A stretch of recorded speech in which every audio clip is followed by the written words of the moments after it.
ಈ ಮನೆ ಮನೆಗಳಲ್ಲಿ BPL ರೇಷನ್ ಕಾರ್ಡ್ಗಳು, ಮಕ್ಕಳ ಪಾಕೆಟ್‌ನಲ್ಲಿ ಲಕ್ಷ ಲಕ್ಷ ಬೆಲೆ ಬಾಳುವಂತ ಐಫೋನ್‌ಗಳು. ಇದು ಕಣ್ರಿ ನಮ್ಮ ದೇಶ ಅಂದ್ರೆ. ಹೊಡಿರಿರಿ ಒಂದು ಚಪ್ಪಾಳೆನ, ಹೊಡಿರಿ ಜೋರಾಗಿ. ಈ ಗೃಹಲಕ್ಷ್ಮಿ ಹಣವನ್ನ ಕೂಡಿಟ್ಟು ಏನೇಳಿ, ಗೃಹಲಕ್ಷ್ಮಿ ಹಣವನ್ನ ಕೂಡಿಟ್ಟು ಹೊಸ ಐಫೋನ್ 17 ಅನ್ನ ತೆಗೆದುಕೊಂಡು ಸಾಧನೆಯನ್ನ ಮಾಡಿ, ಈ ಶತಮಾನದ ಸಾಹಸಿ ಹೆಣ್ಣು ಅಂತ ಇನ್ನೂ ಯಾರು ಸೋಷಿಯಲ್ ಮೀಡಿಯಾದಲ್ಲಿ ಪೋಸ್ಟ್ ಹಾಕೊಂಡಿಲ್ವಲ್ಲ ಅಂತ ಹಾಗೇನೆ ಕಣ್ಣಾಡಿಸ್ತಾ ಇದ್ದೀನಿ. ಸುಮ್ಮನೆ ಹಾಗೆ ತಮಾಷೆಯನ್ನ ಮಾಡದೆ ಕಣ್ರಿ. ನೋಡ್ರಿ ಇವತ್ತಿನ ನಮ್ಮ ಯುವ ಸಮುದಾಯವನ್ನ ಯಾವ ರೀತಿಯಾದಂತಹ ಮನಸ್ಥಿತಿಯನ್ನ ಹೊಂದಿದ್ದಾರೆ ಅಂತ. ಮತದಾನದ ದಿನ ಬಂದು ಮತದಾನವನ್ನ ಮಾಡ್ರಯ್ಯ ಅಂತ ಹೇಳಿದ್ರೆ, ಅಯ್ಯೋ ಹೋಗ್ರಿ, ಯಾಕೆ ಮತವನ್ನ ಮಾಡ್ಬೇಕು, ಯಾಕೆ ವೋಟ್ ಹಾಕ್ಬೇಕು, ಯಾರು ಉದ್ಧಾರ ಆಗ್ಬೇಕು, ಅಷ್ಟು ಕ್ಯೂನಲ್ಲಿ ನಿಂತ್ಕೊಂಡು ಕಾದು ನಾವು ವೋಟ್ ಮಾಡ್ಬೇಕಾ, ನಮ್ ಕೈಲೆಲ್ಲ ವೋಟ್ ಮಾಡಕ್ ಆಗೋದಿಲ್ಲ ಅಂತ ಹೇಳ್ತೇವೆ. ಅದೇನೆ ಒಂದೇ ಒಂದು ಸೆಲ್ ಫೋನ್ ಅನ್ನ ಖರೀದಿಯನ್ನ ಮಾಡೋದಕ್ಕೆ ರಾತ್ರಿ ಎಲ್ಲ ಕಷ್ಟಪಟ್ಟು ಅದೇನು ಊಟ ಮಾಡಿರ್ತವೋ ಏನೋ ಗೊತ್ತಿಲ್ಲ, ಗಂಟೆಗಟ್ಲೆ ಎಲ್ಲ ಕಾದು ಸೆಲ್ ಫೋನ್ ಅನ್ನ ತೆಗೆದುಕೊಳ್ತೇವೆ. ಎಂತಹ ಅದ್ಭುತವಾದಂತಹ ಯುವ ಸಮುದಾಯ ಅಲ್ವಾ ಈ ನಮ್ಮ ದೇಶದಲ್ಲಿರೋದು. ಅಂತಾರಾಷ್ಟ್ರೀಯ ಮಟ್ಟದಲ್ಲಿ ಭಾರತೀಯರನ್ನ ನೋಡಿ ನಗ್ತಾ ಇದಾರಲ್ರಿ. ನಿಜವಾಗ್ಲೂ ಕಣ್ರಿ, ಆ ಫೋಟೋಗಳನ್ನೆಲ್ಲ, ಆ ವಿಡಿಯೋಗಳನ್ನೆಲ್ಲ ನೋಡಿ ಅವ್ರು ಕಾಯ್ತಾ ಇದಾರಲ್ಲ, ಕ್ಯೂ ನಿಂತ್ಕೊಂಡಿದಾರಲ್ಲ, ಅವುಗಳನ್ನೆಲ್ಲ ಇಟ್ಕೊಂಡು ಅಂತಾರಾಷ್ಟ್ರೀಯ ಮಟ್ಟದಲ್ಲಿ ಭಾರತೀಯರನ್ನ ನೋಡಿ ಟ್ರೋಲ್ ಮಾಡ್ತಾ ಇದ್ದಾರೆ.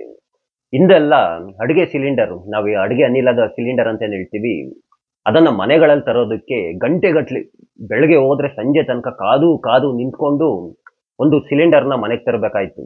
ಇವತ್ ನೋಡ್ರಿ ದೇಶ ಎಷ್ಟೆಲ್ಲ ಬದಲಾಗ್ಬಿಟ್ಟಿದೆ. ಒಂದು ಸೆಲ್ ಫೋನ್ ತೆಗೆದುಕೊಳ್ಳೋದಕ್ಕೆ ಗಂಟೆಗಟ್ಲೆ ಕ್ಯೂನಲ್ಲಿ ನಿಂತ್ಕೊಂಡು ಕಾದು ಸಾಧನೆಯನ್ನ ಮಾಡಿದ ರೀತಿಯಾಗಿ ಹೊರಗಡೆ ಬರ್ತಾ ಇದ್ದಾರೆ. ಆ ಯುವ ಸಮುದಾಯವನ್ನ ನೋಡ್ರಿ, ಅವ್ರ ಮುಖಗಳನ್ನ ನೋಡ್ರಿ, ಏನನ್ನೋ ಸಾಧಿಸಿದಂತಹ ಒಂದು ತೇಜಸ್ಸು ಅವರ ಮುಖದಲ್ಲಿ ಎದ್ದೆದ್ದು ಕಾಣಿಸ್ತಾ ಇದೆ. ಏನನ್ನೋ ಸಾಧಿಸಿದಂತಹ ಸಂತೋಷ ಈ ಯುವ ಸಮುದಾಯದ ಮುಖದಲ್ಲಿ. ಅದೆಷ್ಟು ಸಂತೋಷ, ಅದೆಷ್ಟೊಂದು ಹರ್ಷ. ಅಬ್ಬಬ್ಬ, ಅದ್ಭುತವಾದಂತಹ ಯುವ ಸಮುದಾಯ ಕಣ್ರಿ. ಈ ನಮ್ಮಲ್ಲಿ ಒಂದು ಮಾತಿದೆ, ಈ ಮದ್ವೆ ಆಗೋ ತನಕ ಹುಚ್ಚು ಬಿಡೋದಿಲ್ಲ ಅಂತ. ನನಗೆ ಇನ್ನೂ ಮದ್ವೆ ಆಗಿದ್ದಿಲ್ಲ ಅಂತ ಹುಚ್ಚಿಡಿಸ್ಕೊಂಡ್ಬಿಟ್ಟಿರ್ತಾರೆ ಕೆಲವೊಂದಷ್ಟು ಜನ. ಮದ್ವೆ ಆದ್ಮೇಲೆ ಹುಚ್ಚು ಬಿಡುತ್ತೆ ಅಂತ ಹೇಳ್ತಾರೆ. ಅದೇ ರೀತಿಯಾಗಿನೇ ಈ ಐಫೋನ್ ಅನ್ನ ತೆಗೆದುಕೊಳ್ಬೇಕು ಅಂತ ಯಾರೆಲ್ಲ ಕನಸನ್ನ, ಡ್ರೀಮ್ ಅನ್ನೆಲ್ಲ ಇಟ್ಕೊಂಡಿರ್ತಾರೆ, ಅವ್ರಗಳ್ದೆಲ್ಲ ಇದೇ ರೀತಿಯಾಗಿನೇ. ಒಮ್ಮೆ ಒಂದ್ಸಲ ಐಫೋನ್ ಅನ್ನ ತೆಗೆದುಕೊಳ್ಳೋ ತನಕ, ನಂತರ ಐಫೋನ್ ಯೋಗ್ಯತೆ, ಅದರ ಬಂಡವಾಳ ಎಲ್ಲವೂ ಸಹ ತುಂಬಾ ಚೆನ್ನಾಗೇನೆ ಅರ್ಥವಾಗ್ಬಿಡುತ್ತೆ. ಈ ಐಫೋನ್ ಯಾವ ರೀತಿಯಾಗಿ ಅಂತಂದ್ರೆ, ಒಂದು ರೀತಿಯಾಗಿ ನಮ್ಮ ಉಪೇಂದ್ರರವರ ಸಿನಿಮಾ ಇದ್ದ ಹಾಗೆ. ಇತ್ತಾಗೆ ಚೆನ್ನಾಗಿದೆ ಅಂತಾನೂ ಹೇಳೋಕ್ಕಾಗೋದಿಲ್ಲ, ಚೆನ್ನಾಗಿಲ್ಲ ಅಂತಾನೂ ಹೇಳೋದಕ್ಕಾಗೋದಿಲ್ಲ. ಚೆನ್ನಾಗಿಲ್ಲ ಅಂತಂದ್ರೆ ನಿನ್ಗೆ ಅರ್ಥ ಆಗಿಲ್ಲ, ನಿನ್ ಯೂಸ್ ಮಾಡೋದಕ್ಕೆ ಬರೋದಿಲ್ಲ ಅಂತ ಹೇಳ್ತೇವೆ. ಚೆನ್ನಾಗಿದೆ ಅಂದ್ರೆ ಹೂನಪ್ಪ, ನೋಡಪ್ಪ, ಇವನು ಯೂಸ್ ಮಾಡಿ ತುಂಬಾ ಅನುಭವ ಇದೆ ಅಂತ ಹೇಳ್ತಾರೆ. ಅಂದ್ರೆ ಅರ್ಥ ಮಾಡ್ಕೊಂಡಿದ್ದಾನೆ ಅಂತ ಹೇಳ್ತಾರೆ. ಏನು ಮಾಡೋದಕ್ಕಾಗೋದಿಲ್ಲ, ಈ ನಮ್ಮ ಸಮಾಜ ಅದೇ ರೀತಿಯಾಗಿರೋದು. ಒಂದು ಮಾತನ್ನ ಹೇಳ್ತೀನಿ ಕೇಳಿ, ಸತ್ಯವಾದಂತಹ ಮಾತನ್ನ. ನಿಮ್ಮ ಸೆಲ್ ಫೋನ್ ಅನ್ನ ಅಪ್ಗ್ರೇಡ್ ಮಾಡ್ಕೊಳ್ಳೋದಲ್ಲ ಜೀವನ. ಏನ್ ಹೇಳಿ, ಸೆಲ್ ಫೋನ್ ಅಪ್ಗ್ರೇಡ್ ಮಾಡ್ಕೊಳ್ಳೋದಲ್ಲ, ನಿಮ್ಮ ವ್ಯಾಲೆಟ್ ಏನಿದೆ ಅದನ್ನ ಅಪ್ಗ್ರೇಡ್ ಮಾಡ್ಕೊಳ್ಳಿ. ಅಂದ್ರೆ ನಿಮ್ಮ ಹಣವನ್ನ ಜಾಸ್ತಿಯನ್ನ ಮಾಡ್ಕೊಳ್ಳಿ. ಅವಾಗ ಜೀವನದಲ್ಲಿ ಏನಾರು ಒಂದು ಕಾಣ್ತೀರಾ. ದಯಮಾಡಿ EMI ಮೇಲೆ ಯಾರನ್ನು ಒಂದು ಸೆಲ್ ಫೋನ್ ಅನ್ನ ತೆಗೆದುಕೊಳ್ಳಕ್ ಹೋಗ್ಬಿಡಿ. ಯಾವುದೇ ರೀತಿಯಾದಂತಹ ಎಲೆಕ್ಟ್ರಾನಿಕ್ ಡಿವೈಸ್ ನ ತೆಗೆದುಕೊಳ್ಳಕ್ ಹೋಗ್ಬಿಡಿ. ಇಲ್ಲೇನೆ ನನಗೆ ಗೊತ್ತಿರೋರು ಒಂದು 7-8 ಬಸ್ಗಳಿದಾವೆ. ಬಸ್ ಮಾಲೀಕರು ಕಣ್ರಿ, ಅವರೇ ಹ್ಯಾಂಡ್ರೈಡ್ ಸೆಲ್ ಫೋನ್ ಅನ್ನ ಯೂಸ್ ಮಾಡ್ತಾ ಇದ್ದಾರೆ. ಆ ಡ್ರೈವರ್ಗಳು ನೋಡಿದ್ರೆ ಒಂದು ಇಬ್ರು ಇದಾರೆ ಡ್ರೈವರ್ಗಳು. iOS ಅಂತಂದ್ರೆ ಆಪಲ್ ಐಫೋನ್ ಅಂತ ಏನ್ ಹೇಳ್ತೀವಿ, ಅದನ್ನ ಯೂಸ್ ಮಾಡ್ತಾ ಇದ್ದಾರೆ. ಆಟೋ ಮಾಲೀಕರುಗಳು ಯಾವುದೋ ಒಂದು ಸೆಲ್ ಫೋನ್ ಅನ್ನ ಯೂಸ್ ಮಾಡ್ತಿರ್ತಾರೆ. ಆ ಡ್ರೈವರ್ಗಳು ನೋಡ್ರೆ ಐಫೋನ್ಗಳನ್ನ ಯೂಸ್ ಮಾಡ್ತಿರ್ತಾರೆ. ಮತ್ತೆ ಆ ಡ್ರೈವರ್ಗಳು ಹೇಳ್ತಾರೆ, ನಮಗ್ ಬಡತನ ಇದೆ, ಜೀವನ ಮಾಡೋದಕ್ಕಾಗ್ತಿಲ್ಲ, ದುಡ್ಡು ಸಾಲ್ತಾ ಇಲ್ಲ, ಅಲ್ಲೊಂದ್ ಸ್ವಲ್ಪ ಅಮೌಂಟ್ ಬೇಕಾಗಿತ್ತು, ಸ್ವಲ್ಪ ಯಾರ ಹತ್ರನಾದ್ರೂ ಬಡ್ಡಿಗೆ ದುಡ್ಡು ಕೊಡ್ತಾರ, ಜಾಸ್ತಿ ಪರ್ಸೆಂಟೇಜ್ ಇದ್ರೆ ಬೇಡ, ಈ ರೀತಿಯಾಗೆಲ್ಲ ಕೇಳ್ತಿರ್ತಾರೆ.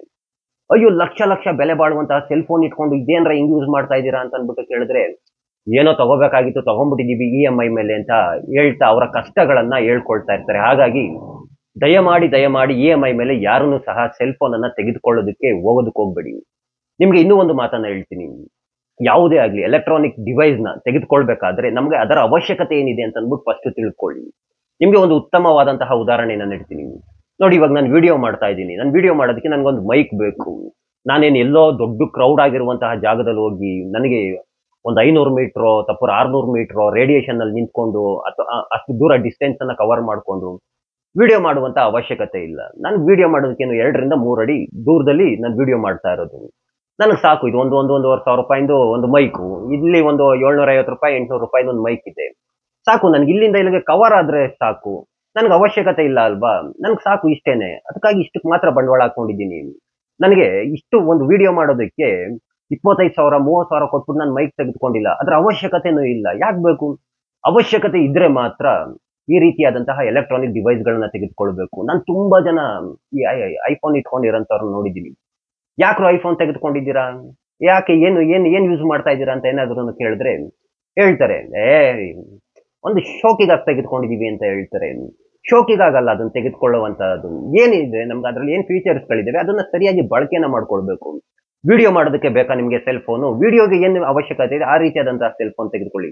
ಕೇವಲ ಏನೋ ಒಂದು ವಿಡಿಯೋ ನೋಡೋದಕ್ಕೆ ಅಥವಾ ಒಂದು ರೀಲ್ಸ್ಗಳನ್ನು ನೋಡೋದಕ್ಕೆ ಅಥವಾ ನ್ಯೂಸ್ ನೋಡೋದಕ್ಕೆ ಸುಮ್ಮನೆ ನಾರ್ಮಲ್ ಆಗಿ ಟೈಮ್ ಪಾಸ್ ಮಾಡೋದಕ್ಕೆ ಈ ರೀತಿಯಾದಂತಹ ವಿಚಾರಗಳಿಗಾದ್ರೆ ನಾರ್ಮಲ್ ಆಗಿರೋ ಸೆಲ್ ಫೋನ್ ತೆಗೆದುಕೊಳ್ಳಿ.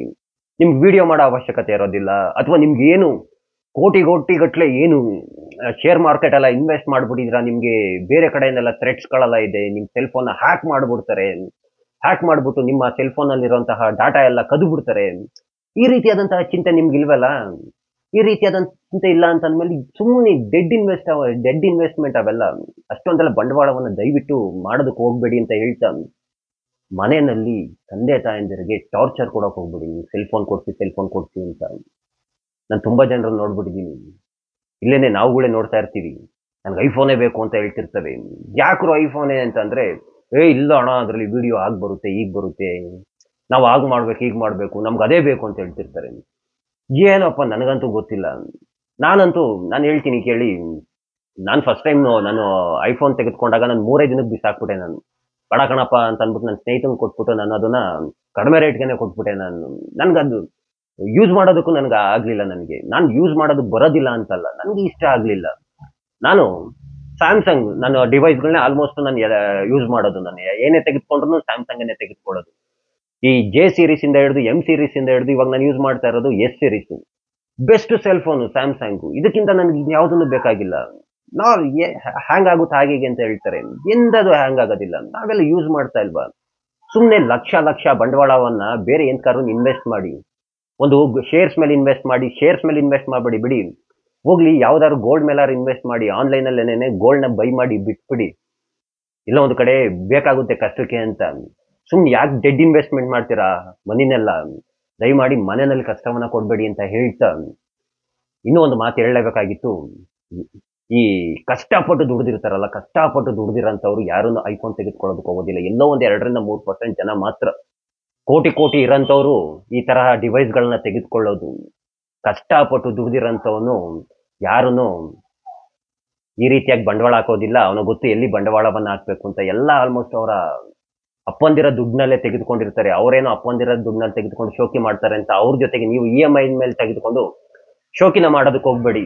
ಅದ್ಯಾರೋ ವರ್ತೂರ್ ಸಂತೋಷ ಯಾರೋ ಒಬ್ಬ ಹೇಳಿದ್ನಲ್ಲ, ನಮ್ಮಪ್ಪನ ದುಡ್ಡು ನಾನು ತೆಗೆದುಕೊಂಡು ಶೋಕಿ ಮಾಡ್ತೀನಿ, ನಮ್ಮ ಅಪ್ಪನ್ ಗುಟ್ಟಿರಿ ನೀನ್ ಬಂದು ಶೋಕಿ ಮಾಡು ಅಂತ. ಆ ರೀತಿಯಾಗಿ ಪ್ರಶ್ನೆ ಮಾಡ್ಬಿಡ್ತಾರೆ. ಹಾಗಾಗಿನೇ ಹೇಳ್ತಾ ಇರೋದು ಅಂತ ಹೇಳ್ತಾ, ಆ ಕೃಷ್ಣ ಎಲ್ಲರಿಗೂ ಒಳ್ಳೇದ್ ಮಾಡ್ಲಿ ಅಂತ ಕೇಳ್ಕೊಳ್ತಾ, ಎಲ್ರಿಗೂ ಧನ್ಯವಾದಗಳು. ಜೈ ಶ್ರೀ ಕೃಷ್ಣ.